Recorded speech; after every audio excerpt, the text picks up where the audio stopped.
Arcadismo, a escola da simplicidade, do equilíbrio e da razão.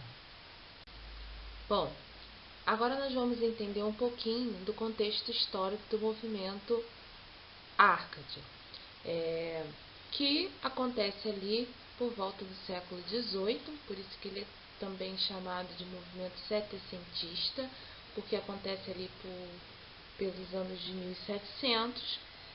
Então, a gente vai ver que o movimento anterior, que é o movimento barroco, ele sofreu uma forte influência dessa tensão religiosa ocasionada pela reforma protestante, né?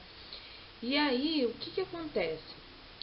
A partir, especialmente, de descobertas do cientista Isaac Newton sobre a gravitação universal e sobre o movimento dos corpos, a pesquisa científica ganhou muita importância na tentativa de se compreender e explicar o funcionamento da natureza. Então, as pessoas começaram, aos poucos, a recuperar, né, o desejo de encontrar nas explicações racionais o sentido, a explicação para alguns fenômenos, né, que acontece à sua volta. Então, as pessoas começaram a utilizar e a valorizar extremamente o pensamento racional. Então, agora a gente não tinha mais o lado místico, o lado superior, né, para explicar alguns fenômenos que aconteciam ao nosso redor. Então, eles começaram a utilizar-se do pensamento científico para justificar esses fenômenos, principalmente, né, com as descobertas científicas daquele período. Então, há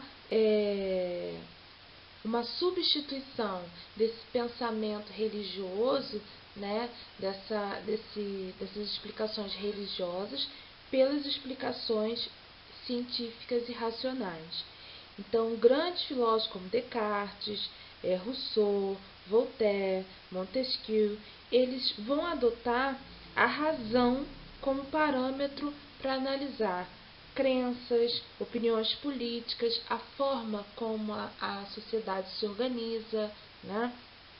Para eles, a razão e a ciência vão guiar o ser humano para um lado mais esclarecedor, né? Vão tirar o ser humano da ignorância que havia predominado nos séculos anteriores. E aí, ou seja, é como se eles fossem retirar o ser humano do lado obscuro, do lado escuro, né, desse conhecimento, e iluminar. Daí que vem essa questão dos séculos das luzes, o iluminismo, né? Essa postura que valoriza o conhecimento científico e racional, ela ficou conhecida como iluminismo. Aí a gente também tem a Revolução Francesa, que traz a burguesia, né, como novo público leitor, como um público que detém o poder econômico, uma nova classe social que ganha muita força em relação aos nobres, aos reis, né? Então a gente tem a burguesia se ascendendo, né, não só socialmente, mas também em termos de poderio e importância política e econômica. A gente tem a Revolução Industrial, né, que vai provocar essa mudança, né, do sistema de manufatura, e vão entrar agora as máquinas, as indústrias. Então o capitalismo acontece de maneira extremamente desenfreada. Então a gente tem o lucro desmedido, o capitalismo, o consumo extremamente sendo valorizado aqui. E esses artistas, eles vão voltar, a gente vai ver que eles vão se voltar para uma vida mais simples, um retorno ao campo, o desprezo pelo luxo e o que era desnecessário na cidade. Então, a gente vai observar que toda essa mudança aqui de sistema vai provocar no indivíduo uma busca por algo mais simples, por uma vida mais simples, por uma vida mais bucólica, né? E que vai ser uma das características aqui do movimento Arcade. Com relação à América, a gente tem aí acontecendo a independência americana, o que vai influenciar, a primeira que acontece aqui no continente americano, e vai influenciar muito aqui o Brasil. A partir da independência americana, várias outras independências começam a acontecer na América. O Brasil, ele vai estar vivendo o período da descoberta do ouro, né? Então a gente tem a exploração indiscriminada, vai provocar, né, a formação de vilas, de cidades, e os homens ricos desse período vão começar a enviar seus filhos para poder estudar na Europa, e lá eles vão entrar em contato com essas ideias iluministas e que vão influenciar e muito a organização aqui no Brasil. Nós também vamos ver que o Marquês de Pombal vai expulsar, a gente tem aqui a expulsão dos jesuítas, ele vai expulsar os jesuítas do Brasil, né, e vai provocar aqui uma reforma educacional que vai instituir escolas, né, na América como um todo, e ele também vai intensificar a cobrança de impostos sobre o ouro e os diamantes que eram descobertos em Minas Gerais, na região de Minas Gerais. E aí isso se torna um problema. Quando a quantidade de ouro começa a ser extraída, começa a decair, há uma insatisfação desses mineradores com relação a essas cobranças que vinham da administração portuguesa. E aí um grupo, né, de advogados, juízes, membros do exército e comerciantes vão organizar o primeiro movimento de independência da história do Brasil, que ficou conhecido como a Inconfidência Mineira. Por que ela é tão importante para esse movimento Arcade? Porque é a partir dela que a gente tem duas figuras muito importantes que estão presentes nesse movimento de Inconfidência. São duas figuras muito importantes na literatura brasileira, que vai ser o Tomás Antônio Gonzaga, que no caso que seria o presidente da República Independente, se a Inconfidência Mineira tivesse acontecido, e o Cláudio Maduel da Costa, que são dois autores, então, muito importantes para a gente nesse período, tá? Bom, o arcadismo, ele também vai ser conhecido como neoclassicismo. Por quê? Porque ele vai retomar os valores da cultura clássica, da cultura greco-latina. Então, esse termo arcadismo, ele vem associado ao termo Arcádia, que era uma região montanhosa onde viviam os pastores, e era vista como um lugar muito especial, um lugar paradisíaco, quase mítico, em que esses moradores, esses habitantes, vão cantar esse paraíso rústico em que eles viviam.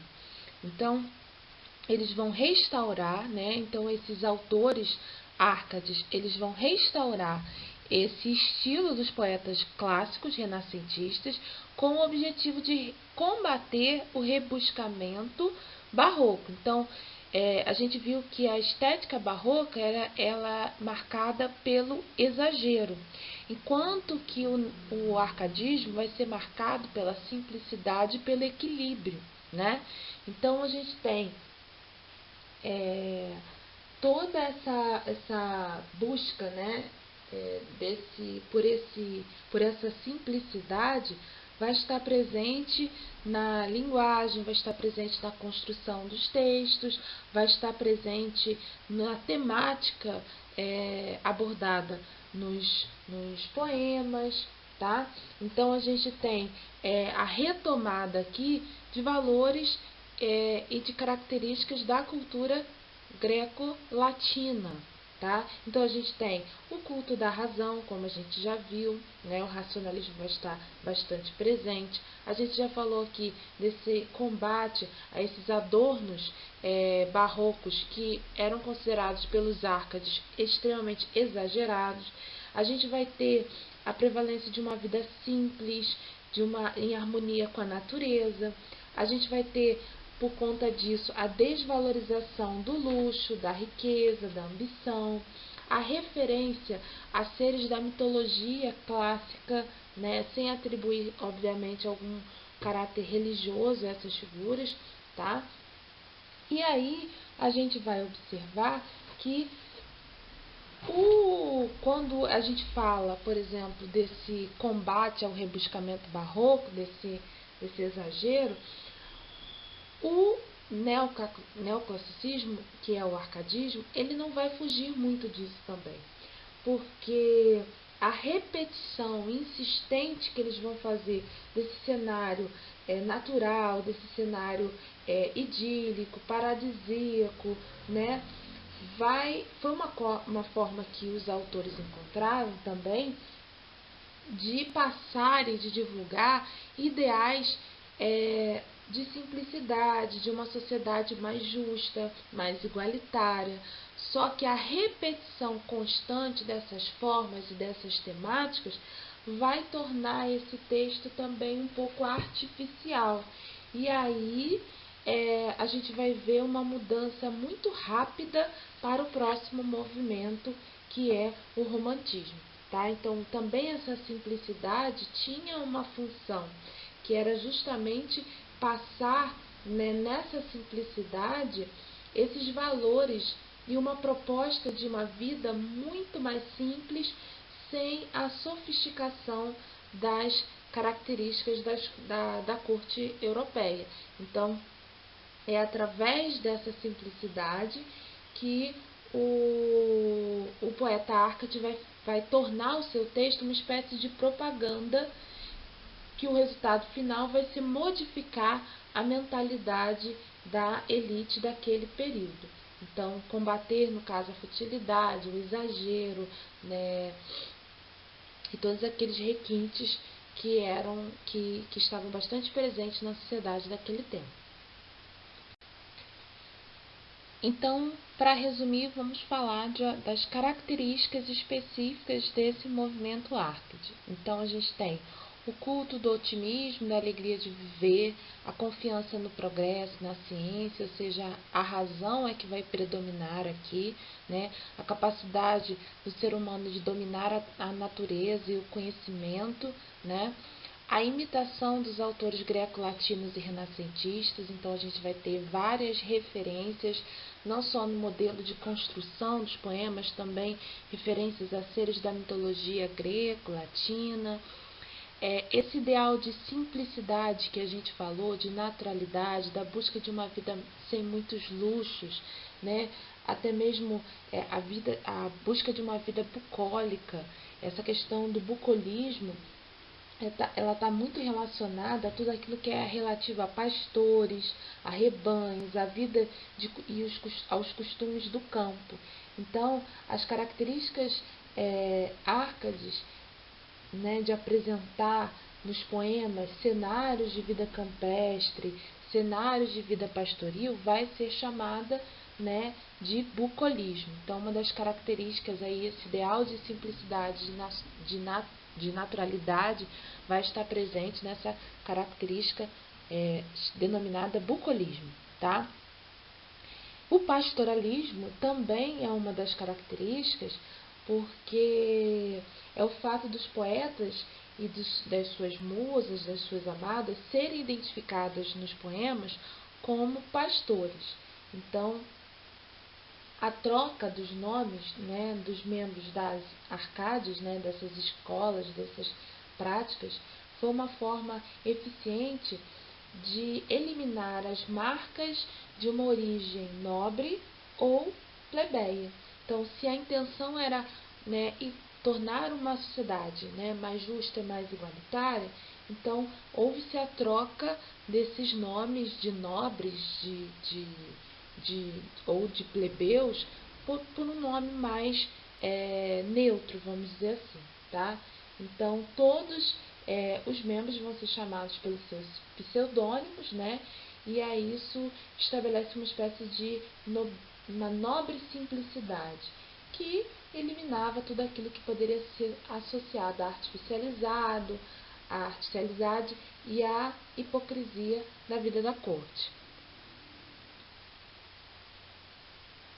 E como a gente também falou, o neoclassicismo é uma reação a esse exagero do movimento barroco, e aí a gente tem essa busca pela simplicidade, o que se tornou, né, com o tempo muito repetitiva, muito cansativa, artificial e extremamente convencional. E aí isso foi cansando e logo esse movimento acabou passando para o próximo, que é o movimento romântico, como a gente já falou. Agora nós vamos ver os temas mais recorrentes na poesia Arcade, né? Como a gente viu, eles vão utilizar-se dessa repetição para trazer essa simplicidade e ao mesmo tempo passar esse ideal de vida mais simples, mais bucólico. E aí, na verdade, todos esses temas são a imitação dos clássicos gregos e latinos,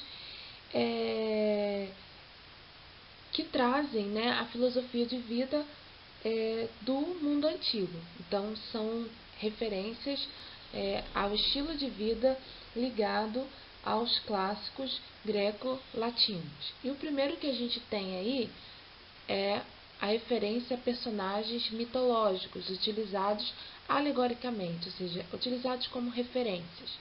Então, eu coloquei para vocês observarem como isso se dá dentro dos poemas. Um trecho do poema de Tomás Antônio Gonzaga. Os seus compridos cabelos, que sobre as costas ondeiam, são que os de Apolo mais belos, mas de loura cor não são. Tem a cor da negra noite, e com o branco do rosto fazem Marília, um composto da mais formosa união. Então, nesse caso, o lírico ele compara os cabelos da sua amada, né, aos de Apolo, que é um deus do sol, das artes, da música e da beleza. E ele diz que os cabelos de Marília são ainda mais bonitos que o deus Apolo.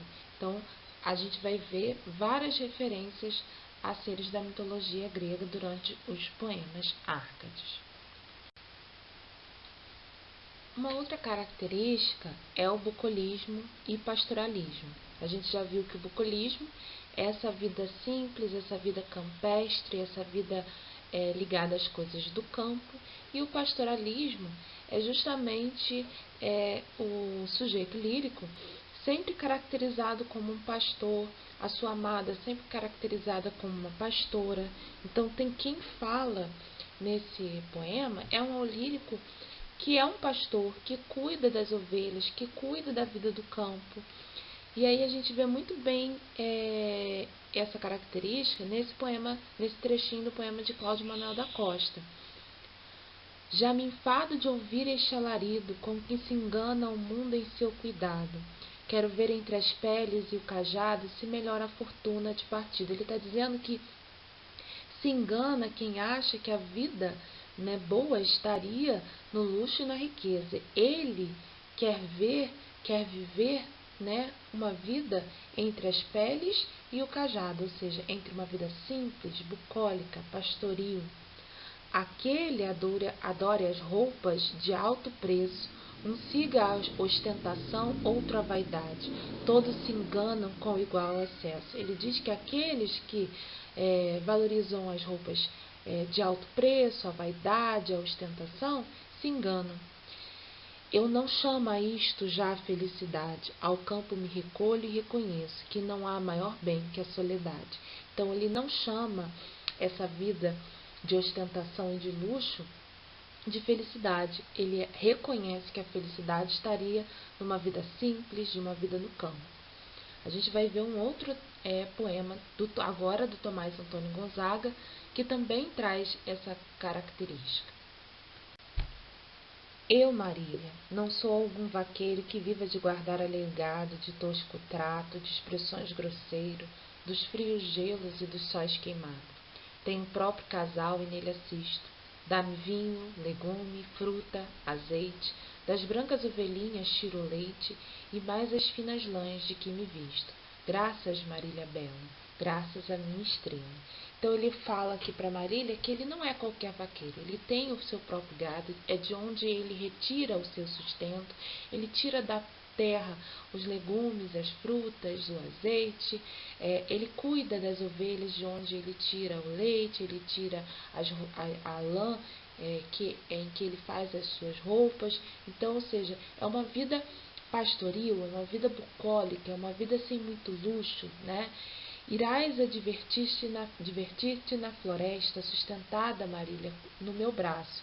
Aqui descansarei a quente sesta, dormindo um leve sono em teu regaço. Enquanto a luta jogam os pastores e emparelhados correm nas campinas, tocarei seus cabelos de boninas, nos troncos gravarei os teus louvores. Graças, Marília bela, graças a minha estrela. Ele fala aqui para Marília que Marília vai aproveitar com ele essa vida no campo, vai descansar ao braço dele, né, olhando e se divertindo pela floresta. Então, uma vida bucólica, uma vida pastoril. Um outro tema é a ambientação no locus amoenos. O que é o locus amoenos? É o lugar ameno. É o lugar onde essa poesia vai se passar, né? É onde o eu lírico vai viver, nesse lugar paradisíaco, com um cenário de um prado verdinho, de flores, pássaros, a brisa, aquele riacho murmurante. Então, é uma característica de um lugar bem tranquilo, de uma vida, né, e de uma paisagem bem campestre. E aí a gente vai ver essa ambientação no poema seguinte do Manuel de Bocage, que é um poeta português, Árcade. Olha, Marília, as flautas dos pastores, que bem que soam, como estão cadentes. Olha o Tejo a sorrir-se. Olha, não sentes os zéfiros brincar por entre as flores? Aqui a gente tem o Tejo, um rio bastante conhecido lá em Portugal, né? E os zéfiros são figuras mitológicas, né? Então ele fala aí dos pastores também, fazendo referência ao pastoralismo. Vê como ali, beijando-se os amores, incitam nossos ósculos ardentes. Ei-las de planta em planta, as inocentes, as vagas borboletas de mil cores. Então ele está aqui ambientando esse lugar, né? Esse lugar ameno, cheio de plantas, cheio de borboletas, né? Ele fala dos amores, que seriam seres também mitológicos, que incitariam nossos ósculos, ou seja, nossos beijos ardentes. Naquele arbusto o roxinol suspira, ora nas folhas a abelhinha para, ora nos ares sussurrando gira. Que alegre campo, que manhã tão clara! Mas tudo que vês, se eu não te vira, mais tristeza que a morte me causara. Então ele fala do roxinol, ele fala da abelhinha, ele fala desse campo, dessa manhã que é alegre, ou seja, é um ambiente, né, ameno, é um lugar ameno. E aí ele fala que tudo aquilo não teria sentido se ele não pudesse ver, né, Marília. Então, ou seja, também uma referência à Árcade aí. Fugerio urbem é um outro tema que significa fugir da cidade. A cidade é sempre vista como lugar de corrupção, de sofrimento. Então, o eu lírico sempre vai preferir a natureza, a vida campestre, em detrimento à vida na cidade. Então, tem um trechinho aí do Cláudio Manuel da Costa, onde ele fala sobre essa alegria, esse prazer de viver no campo. Se sou pobre pastor, se não governo reinos, nações, províncias, mundos e gentes, se em frio, calma e chuvas inclementes passo o verão, outono, estio, inverno, nem por isso trocar o abrigo terno desta choça em que vivo com as enchentes dessa grande fortuna. Assaz presentes tenho as paixões desse tormento terno. E aí ele observa que a gente observa que ele fala que ele prefere tudo isso, né? Tudo que ele tem na vida do campo em detrimento ao que as fortunas de uma vida na cidade poderia lhe proporcionar. Então, o fugar em Uber é essa fuga da cidade, essa preferência por viver no campo, né? Ter uma vida menos luxuosa. Aurea mediocritas é o desprezo pelos prazeres, pelo luxo, pela riqueza. Então, todas as vezes que a gente lê um poema e vê que o eu lírico está exaltando a simplicidade da vida do campo, sem muitos luxos, sem muitas riquezas, a gente tem essa característica, essa temática da Aurea mediocritas. Então, tá bem exemplificado nesse trecho do poema de Tomás Antônio Gonzaga. Se não tivermos lãs e peles finas, podem muito bem cobrir as carnes nossas, as peles dos cordeiros mal curtidas, e os panos feitos com as lãs mais grossas, mas ao menos será o teu vestido por mãos de amor, por minhas mãos cozido. Então ele vai produzir, ele vai costurar o próprio vestido de sua amada, né? Ele vai se vestir com as lãs e as peles finas que ele retirar dos animais. Então é uma vida bem simples. E a última temática é o Carpe Diem, que é esse aproveite agora, aproveite o dia, né? A vida é curta, então aproveite o momento. E nós já vimos essa temática lá no movimento barroco, porque desde lá o homem já tem essa consciência de que a vida é efêmera, de que a vida é passageira e que é preciso aproveitar o agora. Só que lá no movimento barroco, nós tínhamos um carpe diem muito associado à culpa, né? O homem, ele sabia que a vida é efêmera, que a vida é passageira, que ele gostaria de aproveitar o agora, o presente, o momento, mas ele sentia-se muito culpado por isso, porque muitas das vezes aproveitar o agora era ir contra ao que a igreja, o que a fé determinava. No movimento Arcade, não, no movimento Arcade há um desejo, né, de aproveitar esse momento, de aproveitar o agora. E aí, como é que esse Carpe Diem se mostra no texto Arcade? Ele se transforma no convite amoroso que o eu lírico faz para sua amada, para convencer, na verdade, a amada a aproveitar o agora, aproveitar o amor enquanto o tempo não passa, enquanto que a velhice não chega, né? Então, no Carpe Diem, o Carpe Diem do movimento Arcade é esse Carpe Diem que se transforma nesse convite amoroso que o eu lírico vai fazer para sua amada para aproveitar o amor enquanto a velhice, enquanto a morte não chega. E aí nós temos esse trechinho do poema de Tomás Antônio Gonzaga que fica muito claro a presença do Carpe Diem. Minha bela Marília, tudo passa. A sorte deste mundo é mal segura. Se vem depois dos males a ventura, vem depois dos prazeres a desgraça. Estão os mesmos deuses sujeitos ao poder ímpio fado. Apolo já fugiu do céu brilhante, já foi pastor de gado. Ornemos nossas testas com as flores e façamos de feno um brando leito. Prendamo-nos, Marília, em laço estreito, gozemos do prazer de sãos amores. Sobre as nossas cabeças, sem que o possam deter, o tempo corre, e para nós o tempo que se passa, também, Marília, morre. Então ele fala para Marília que é preciso aproveitar esse amor agora, né? Porque a vida é passageira, né? Se depois do prazer vem a desgraça, se depois dos males vem a sorte, ou seja, o tempo está em constante mudança. Então é preciso aproveitar o amor agora, né? Porque o tempo passa.